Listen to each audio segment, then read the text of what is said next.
საჭიროა გარკვეული ვადა 2-3 წელი. არსებობს კონკრეტული მოთხოვნები, რომლებიც დეკლარირებულია საქართველოს კონსტიტუციის ზოგიერთ მომხრე დაფუძნებულ განცხადებაზე. ჯერ იქნებით ქვეყანა ასპირანტი, ყველა პირობის შესრულების შემთხვევაში მწვანეშვილი აგენტებად. მერე უკვე შეგეძლება ლიცენზიის სამართვა. გასაგებია, ბატონი ჰარვეი თანახმა თუნებას დართავ, თურიოდეთ, რომ თქვენ სეზონში იცხოვრებს, როგორც ჭეშმარიტ ჰიპშერებერება, შემდეგ გაუდგება გზას აზიისკენ, ინდოსტანში, თანახმა ხარ? კი, რა თქმა უნდა, ახალაბადიეთ, უნდა დოქტორ, კონსულტაციაზე მეჩქარება, ბრძენთა ბრძენი ვარლამი მელოდება. უკუღმართა ქალაქში მეტად პოპულარული იყო, თუმცა აქტიური, გამჟღავნებული თანამოაზრეი არ ჰყავდა. ადამიანთა გარკვეულ ჯგუფებს ხიბლად და მისი ცხოვრების სტილი, მაგრამ ხმამაღლა ამის გამოცხადებას ვერ ბედავდნენ. უკუღმართასაც არ სურდა მათი შეკრება და სექტის ან პარტიის შექმნა, თუმცა ყველა მათგანს პირადად იცნობდა.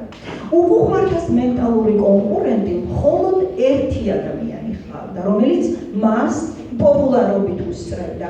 ეს სწორედ ზემოთ ნახსენები ბრძენთა ბრძენი ვარლამი იყო, რომელთანაც შეხვედრა უკუღმართას მშობლების ინიციატივით მოხდა, რადგან სიკვდილის მოახლოებას გრძნობდნენ და შვილის მომავალი ახალგებდათ. ბრძენთა ბრძენ ვარლამის კართან თხოვნელ ვიზიტორთან იგი არ წყდებოდა. ვისაღნახავდით აქ უბრალო მშრომელებს და შემოქმედებით ინტელიგენციას, გამგებლებს, ცეკას მდინებს და გუბერნატორებს, ფეხბურთის მწვრთნელებს და მეცნიერებს. იგი უძლიერესი ანალიტიკოსი და უნივერსალური ექსპერტი იყო, თუმცა გარკვეული სიზუსტით მომავლის წინასწარმეტყველებად შეეძლო. ვიზიტებში ფულს არ ითხოვდა, ნებისმიერ საჩუქარ სიამოვნებით იღებდა, ვისაც ეს არ შეეძლო, არც მათ აღწერდა ყურადღებას. როდესაც უკუღმართა შიგნით შევიდა, ვარლამი ფეხზე წამოდგა და მიესალმა. გამარჯობა ბეჟა, როგორ ხარ? მაგარჯობა, ვარლამო, გამოგვიმა უკუღმართა. გამიგეშე მიწამიწებების შესახებ, ნობელს სწორად არაძლევენ, გინესის წიგნში დაუმსახურებლად არ ხვდებიან, მიუკუღმართა ვარლამმა, იქნება თემაზე გვესაუბრა. საყდროა ამისთვის ხარდა წარმოსთვა უკუღმართა. რატომ აკეთებ ყველაფერს უკუღმა? რატომ ლაპარაკობ უწესოდ, ბატონო ბეჟა? რა არის უკუღმა? რას ნიშნავს უწესოდ? უკუღმა ნიშნავს დადგენილი წესების უგულებელყოფას, გრამატიკის ნორმების დარღვევას, აღიარებული კანონების იგნორირებას. კი, მაგრამ ვისი დადგენილია ეს წესები? მაგალითად, გრამატიკის წესები. ადამიანების, ფილოლოგების, სპეციალისტების. გამოდის, რომ ეს არა ბუნების კანონი. კი, ესე გამოდის. მაშინ რა ნიშნავს თუ არა იმას, რომ სპეციალისტების დადგენილი ნორმა ადრე სხვანაირი იყო? დიახ. და ხომ ნიშნავს, რომ მომავალში სავარაუდოდ ამ წესებს უკვე სხვა ადამიანები შეცვლია? არა, გამორიცხული. მაშინ რატომ გიკვირთ შემიქმედებები? იქნებ მე მომავალს ვჭურვებ და მომავლის თვალით ვხედავ ყველაფერს. იქნებ. მაშინ ვინაა უკუღმართი? მე თუ თქვენ? კი, ბეჟა, აქ ჩანს შენი ლოგიკა, მაგრამ ფუნდამენტური შეცდომა მოგდის უნებლიეთ. ვეცდები აღეცნა, შენ არ ღვევ დღევანდელ წესრიგს, რომელსაც ებრძვი. სამაგიერო დაწესებ ახალ საკუთარს, მაგრამ მაინც წესრიგს. გამოდის, რომ თავად ხარ წესრიგის დიდი მოყვარული, ჩვენზე უარესი. ამას როგორ ვერ მივხვდი?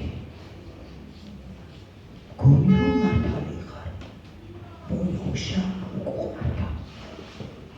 დიახ, ასეა ჩემო ძვირფასო, ჩიხში შეხვედი. ანუ დააღიარო, რომ უბრალოდ ცდები, ანუ გაგვიიღო დღევანდელი რეალობა და იცხოვრო ისე, როგორც ყველა ცხოვრობს. არა, ეს წარმოუდგენელია. ამას ვერავითარ. მოვკვდები. უკუღმართა და მშვიდობებად გამოვიდა გარეთ და ქუჩას გაამოყვა. სასოწარკვეთი არ იცოდა რა გზას დასგომოდა. ღირს თუ არა ცხოვრება, არის თუ არა თავის მოკლა, გამოსავალი მისი მდგომარეობიდან ეგზისტენციალური ფიქრები მოეწალა ყოფნა, არ ყოფნა, ბოლოს არ ყოფნისკენ გადაიხარა და შინისაკენ გასწია. მას უყვარდა, როდესაც იცოდა რა უნდა გაეკეთებინა საწმიდან და სხვენში ავიდა, თოქი მოხსნა. ერთი ბოლო ჭერზე დაამაგრა, მეორე ბოლოზე ხუნთი შეკრა, თავიდან მამა პაპური. შემდეგ გადაიფიქრა და ორიგინალური ხულფის გაკეთებას სცადა. უხერხული იყო თავის ჩამოხრჩობა სხლისი მოგონილი ხულფით. მცირე ხანს იწვალა, მაგრამ შექმნა სრულიად განსხვავებული სახის ხულფი. კმაყოფილმა სკამი მოძებნა, ზედ შედგა, თავი მოდერნიზებულ ხულფში გაყო და გაიღვივდა. ფეხის გაყრაღა იყო საჭირო, მაგრამ მიხვდა, რომ საოცარი სტანდარტული მეთოდით იკლავდა თავს, მერე წარმოიდგინა ათასობით თავის უბრალი, თოქზე ჩამოგინებული ადამიანი და მათ შორის უკვე არაფრით გამორჩეული წესრიგის მოყვარული უკუხმართა. არა, ვერ მოგართვით და იღრიალა მან, აღარ მინდა ეს ბანალობა. მერე ბრძენთა ბრძენი ვარლამი მოაგონდა, ძირს ჩამოვიდა, ჩემი დედაო და ეთქვა ტრადიციულად, მაგრამ თქვენი დედაცო აღმოხდა და სიცილი აუტყდა, მიხვდა რომ დამარცხდა.